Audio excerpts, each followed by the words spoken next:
All week long at the Berlin Raceway and Entertainment Complex, we've been packing dirt on the track, getting ready for the big Kaiser Down and Dirty weekend, presented by Napa, featuring the World of Outlaw late models. We had some weather on Friday, and we knew that might create some track issues that would require the top drivers to be at their best. Let's get into the highlights. Starting out with the street stocks, 00 car of Marty French, the 97 machine of Nick Stormzand, and the 44 of Josh Frye get out front early, and the battle is on. Lap 1, there's a caution, and we have to reset the field. We already see the 13 car of Derek Poland is going to be a driver to be reckoned with. But on the front row, French and Frye side by side in the 44 and 00, and they start to show some strength. The 97 car of Stormzand is using up the entire track and tries to avoid some lap traffic and spins, bringing out the caution on lap 4. Then again, it's Marty French and Josh Frye, 1 and 2 for much of the race. Then later on, Poland squeezes by Marty French a few laps later.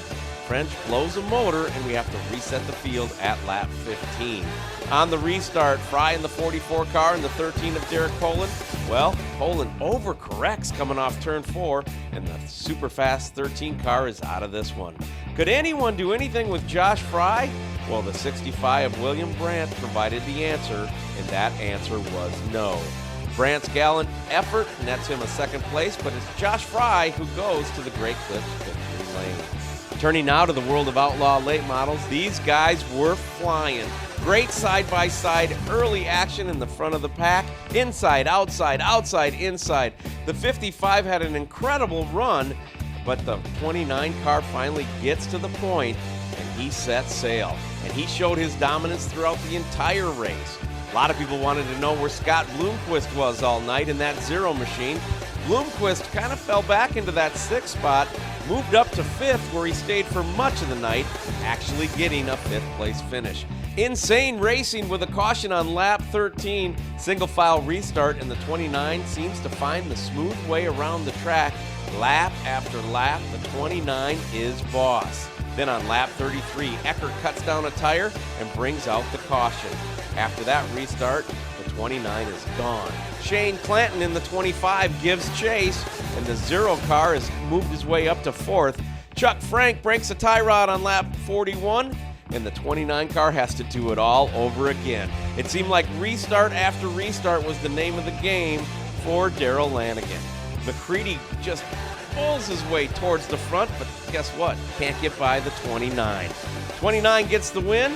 Darrel Lanigan goes to the Great Clips victory lane. Second place goes to McCready in the 39 machine, and the 3rd place driver is the 25 of Shane Clanton.